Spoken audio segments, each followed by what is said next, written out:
الحمد لله نحمده ونستعينه ونستغفره ونؤمن به ونتوكل عليه فنعوذ بالله من شرور أنفسنا ومن سيئات أعمالنا من يهده الله فلا مضل له ومن يضلله فلا هادي له ونشهد أن لا إله إلا الله وحده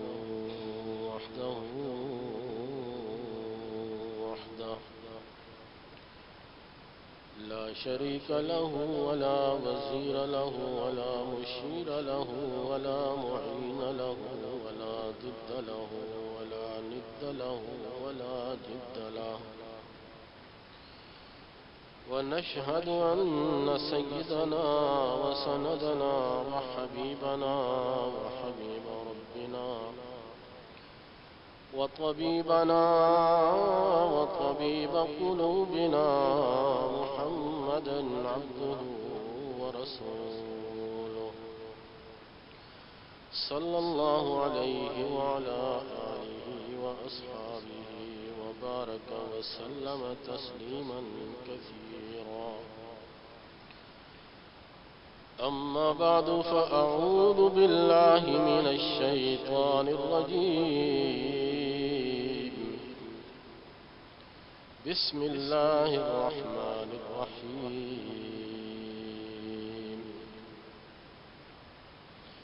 إن الذين يحبون أن تشيع الفاحشة في الذين آمنوا لهم عذاب أليم في الدنيا والآخرة والله يعلم وأنتم لا تعلمون صدق الله مولانا العظيم وصدق رسوله النبي الكريم ونحن على ذلك من الشاهدين والشاكرين والحمد لله رب العالمين سبحانك لا علم لنا إلا ما علمتنا إنك أنت العليم الحكيم رب اشرح لي صدري ويسر لي أمري واحلل عقدة من لساني يفقه قولي رب زدني علما سارے بھائی بلند آواز درود شریف پڑھ لیجیے اللهم صل على محمد وعلى آل محمد كما صليت على إبراهيم وعلى آل إبراهيم إنك حميد مجيد اللهم بارك على محمد وعلى آل محمد كما باركت على إبراهيم وعلى آل إبراهيم إنك حميد مجيد میرے عزیز بھائیوں دوستوں بزرگوں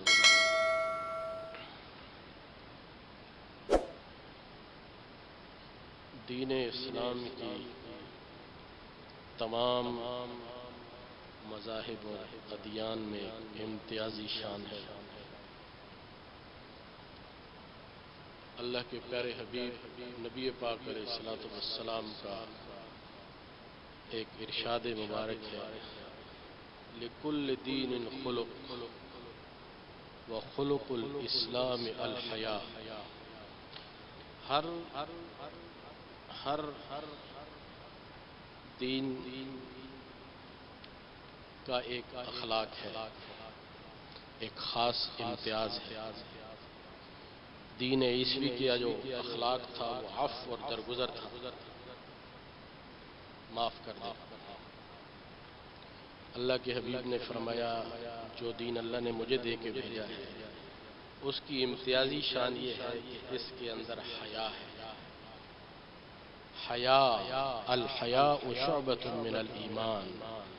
الایمان والحیاء قرناء جمیعا ایمان اور حیا یہ دونوں ساتھی ہیں یہ ہو نہیں سکتا کہ ایمان اور حیا نہ ہو، یہ ہو نہیں سکتا۔ ایمان والا کہلائے اور اس میں حیا نہ ہو، یہ ہو نہیں سکتا کہ مومن ہو اور اس کی آنکھ میں حیا نہ ہو، اس کے جسم میں حیا نہ ہو، اس کی باتوں میں حیا نہ ہو، اس کے گھر میں حیا نہ ہو، اس کی اولاد میں حیا نہ ہو،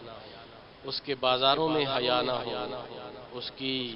پارلیمنٹ میں حیا نہ ہو، اس کے معاشرے میں ان کی بول چال میں حیا نہ ہو، یہ ہو نہیں سکتا۔ الحیاء والایمان قرناء جمیعا، میرے اور آپ کے آقا علیہ السلام نے فرمایا یہ دونوں ساتھی ہیں، جب اذا رفع احدهما رفع الاخر، ایک رخصت ہو جائے تو دوسرا نہیں رہا، اگر حیا چلا جائے تو ایمان باقی نہیں رہتا۔ میرے اور آپ کے آقا علیہ السلام نے ارشاد فرمایا کہ اذا اراد اللہ عز وجل ان یہلک عبدا نزع الحیاء، اگر کسی بندے کو اللہ ذلیل کرنے کا ارادہ کرے، ہلاک کرنے کا ارادہ کرے، اپنے اعمال سے ہوتا ہے نا، تو کیا ہوتا ہے؟ اللہ اس سے حیا چھین لیتا ہے، اللہ اس سے حیا چھین لیتے ہیں۔ ایک اور حدیث، اذا ظہر الزنا والربا، جب زنا اور سود کسی معاشرے میں رواج پکڑ جائے، اذا ظہر الزنا والربا، جب کسی معاشرے میں یہ دو کام ہونے لگ جائیں، زنا عام ہو جائے، سود عام ہو جائے، اذا ظہر الزنا والربا فی قوم اذن اللہ بہلاکہا، اللہ اس قوم کو ہلاک کر دیتا ہے، اللہ اس قوم کو ہلاک کر دیتا ہے۔ پچھلی قوموں کے جتنے پہلی قوموں میں جو ان سے غلطیاں ہوئیں اور اللہ نے ان پہ عذاب بھیجے، سب سے سخت ترین عذاب جس قوم پہ آیا وہ بے حیا پہ آیا۔ ایک وقت میں 5 عذاب اللہ نے اکٹھے بھیجے۔ حضرت جبرائیل علیہ السلام کو حکم دیا کہ ان کو لے جا کر آسمانوں سے نیچے پھینکو، آسمانوں پر لے جا کر وہاں سے نیچے پٹکا، پھر پتھروں کی بارش کی، چیخ کا عذاب آیا، پتھروں کی بارش کی گئی، یہ اس وجہ سے کہ اس قوم کے اندر حیا نہیں، بے حیا لوگ۔ اذا ظہر الزنا والربا، یہ وہ دو چیزیں ہیں، یہ دو وہ لولی پاپ ہیں جو ہماری قوم کو، ہمارے معاشرے کو دیے جا رہے ہیں، بڑے خوبصورت پیکٹوں میں لپیٹ کے دیے جا رہے ہیں۔ مجھے یہ نہیں پتا، سارا دن میں اپنے کاروبار میں مصروف ہوتا ہوں، مجھ سے کئی لوگ کہتے ہیں کہ جی کوئی ایسا طریقہ، کوئی وظیفہ بتائیں کہ گھر کے حالات اچھے ہوں۔ گھر کے حالات میں بڑی ٹینشن ہے، ڈپریشن ہے، آپس میں بنتی نہیں ہے، میاں بیوی کی نہیں بنتی، اولاد کی نہیں بنتی۔ تو میں کئی دفعہ یہ کہتا ہوں، ایک اغوا وہ ہوتا ہے جس کو جسمانی اغوا کہتے ہیں، اور اس کو اغوا کرنے والے کو کہتے ہیں یہ بڑا برا شخص ہے، مجرم ہے، معاشرے اغواکار ہے، اس نے بچہ اغوا کیا ہے، کڈنیپ کیا ہے، کڈنیپ کر کے اغوا کر کے لے گیا ہے، یہ جسمانی اغوا ہے، اس کو سارے برا سمجھتے ہیں۔ لیکن ایک عقلی، فکری، نظریاتی اغوا جس کی فیس ہم خود بھرتے ہیں، جس کی فیس ہم خود بھرتے ہیں، ہر ایک کا تو میں نہیں کہتا، لیکن کوئی کتنے لوگ ایسے ہوں گے جن کے ڈرائنگ روم میں کبھی کوئی نیک آدمی، کوئی اللہ والے، کوئی علماء، کوئی صلحاء وہاں بیٹھے ہوں، بات چیت ہوئی ہو، اللہ کے نبی کے زندگی کو بیان کیا گیا ہو، ان کے گھر میں پیارے نبی علیہ السلام کا مذاکرہ ہوا ہو، ان کے محلے کے امام، ان کے علاقے کے بزرگ، ان کے کوئی بڑے اللہ والے ان کے گھر میں آئے ہوں، لیکن دنیا کے مجھے نہیں پتا کہ یہ جو چینل ہیں ان میں کتنے ایک وقت میں چلتے ہیں، جس کی 30 دن کے بعد فیس آپ جو چاہیں وہ گھر کے بھر دیتے ہیں، آپ اپنے کام پہ موجود ہوتے ہیں اور وہ نظریاتی، فکری، عقلی اور وہ اغواکار وہ آپ کے بچوں کے نظریات کو، عقل کو، فکر کو روزانہ اغوا کر رہے ہیں۔ روزانہ کیا دکھایا جا رہا ہے، کیا پڑھایا جا رہا ہے، کیا ان کے اندر کیا بھرا جا رہا ہے۔ پھر ہم کہتے ہیں ڈپریشن میں چلے گئے۔ باتیں سخت ضرور ہیں لیکن تنہائی میں بیٹھ کے سوچنے کی ہیں، تنہائی میں بیٹھ کے سوچنے کی ہیں۔ مسلمان معاشرہ ہو اور بے حیائیوں کے دن منائے، مسلمان جوان ہو۔ ایک نوجوان وہ تھا جو میرے نبی کی صحبت یافتہ تھا، جو میرے نبی کا صحبت یافتہ تھا، پیارے پیغمبر کی صحبت میں پلا تھا، وہ حیا والا تھا، وہ ایمان والا تھا۔ الحیاء والایمان قرناء جمیعا، جب ایمان ہوتا ہے تو آنکھوں میں حیا ہوتا ہے، دل میں حیا ہوتا ہے، جسم میں حیا ہوتی ہے، اس کی جسم حیا کا مجسمہ ہوتا ہے۔ وہ رومیوں کی قید میں چلا گیا، بادشاہ نے ایک خوبصورت لڑکی اپنی بیٹی کو بنات سوار کے سنگار کرا کے ایک کمرے میں چھوڑ دیا، خنزیر کا گوشت رکھ دیا، اور 3 دن گزر گئے۔ 3 دن کے بعد وہ لڑکی اپنے باپ سے کہتی ہے، اِلَىٰ أَيْنَ أَرْسَلْتَنِي، مجھے تو نے کس کے پاس بھیجا؟ اِلَىٰ حَجَرٍ أَوْ جِدَارٍ، یہ تو کوئی پتھر ہے یا دیوار ہے؟ میں نے سارے گن آزما لیے ہیں، یہ اپنی نگاہ کو اوپر نہیں کر۔ مسلمان حیا والا جب تھا تو کافروں کی بچی کی بھی حیا کرتا۔ جب معاشرے میں حیا ہوتا ہے تو پھر گھر میں حیا ہوتا ہے، پھر آنکھ میں حیا ہوتی ہے، پھر باپ کا حیا ہوتا ہے، پھر بیٹی کی حیا ہوتی ہے، پھر بیوی کی حیا ہوتی ہے، پھر ان کی آپس میں محبتیں ہوتی ہیں، اور جب یہ حیا رخصت ہو جاتی ہے تو پھر بستے ہوئے گرانے وہ ویران ہو جاتے ہیں، محبتیں نکل جاتی ہیں، محبتیں روٹ جاتی ہیں۔ پھر یہ کہنے پہ کہ جی جادو کر دیا، جادو کس چیز کا ہوا؟ بے حیائی کا جادو ہوا۔ ان الذين يحبون ان تشيع الفاحشة في الذين آمنوا، میرے رب نے صدیوں پہلے یہ بات فرما دی تھی۔ اس وقت بے حیائی کے اتنے بڑے بڑے چیزیں بھی نہیں ہوں گی، اس وقت یہ جو آج بے حیائی کی چیزیں ہیں، آلے ہیں، یہ نہیں ہوں گے، لیکن میرے رب نے صدیوں پہلے اپنے پیارے حبیب کی زبان سے فرمایا، ان الذین یحبون ان تشیع الفاحشۃ فی الذین آمنوا لہم عذاب علیم فی الدنیا والآخرہ۔ وہ لوگ جو ایمان والوں میں بے حیائی پھیلاتے ہیں، سن لیں، وہ دکاندار جو چند سکوں کی خاطر، چند کوڑیوں کی خاطر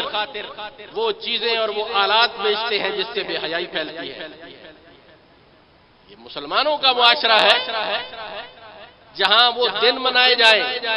جو یہود و نصارہ کی گندی اور بوسیدہ تہذیب ہے، جس کو وہ بھی آپ اتار کے پھینکنے کو تیار بیٹھے ہیں، اس کو ہم اپنے سروں کے تاج بنا لیں۔ ان الذين يحبون ان تشيع الفاحشة في الذين آمنوا لهم عذاب علیم۔ وہ لوگ جو ایمان والوں کے معاشرے میں، ایمان والوں کے گھروں میں، ان کے بازاروں میں، ان کے شہروں میں، ان کی گلیوں میں، ان کے ماحول میں وہ بے حیائی کو رواج دیتے ہیں، اللہ فرماتے ہیں ہم ان کو دردناک عذاب دیں گے۔ بعض روایات اس کی تصدیق کرتی ہیں کہ پھر اللہ تمہارے اندر ایسی بیماریاں ڈالے گا کہ تمہارے ڈاکٹر نہیں سمجھیں گے کہاں سے آئیں گے، پھر ایک دوسرے سے دور بھاگو گے۔ ہاں، جب شراب پی جائے گی تو جسم گندے ہوں گے، جسم خراب ہوں گے، جب بے حیائی ہوگی تو پھر بیماریاں آئیں گی۔ ہم زہری اسباب تو ضرور ڈھونڈتے ہیں، وہ اسباب بھی ڈھونڈیں جن کی وجہ سے اللہ کا غضب ہم پہ نازل ہو رہا ہے۔ ان الذین یحبون ان تشیع الفاحشۃ فی الذین یہ کب حیا آئے گی؟ یہ بچی عورت معاشرے کا یہ وہ حصہ ہے جس کے بارے میں نبی پاک علیہ الصلوۃ والسلام جب دنیا سے تشریف لے جا رہے ہیں تو اس عورت کے بارے میں خاص طور پر فرمایا، خیال رکھنا ہے۔ مردوں کو کہا گیا، یہ نکاح کا جو خطبہ پڑھا جاتا ہے اس کو کبھی بیٹھ کے تنہائی میں اس کا ترجمہ پڑھیں۔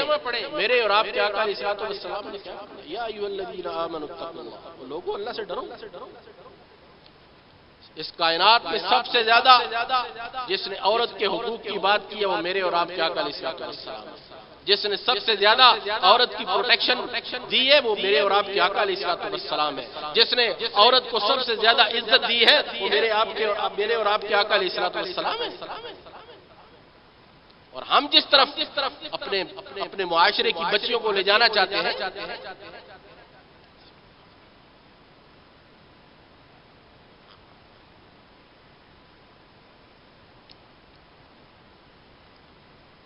یہ بچی وہ کافروں کی ایک کافر بادشاہ کی بیٹی وہ مسلمانوں کی قید میں آئی۔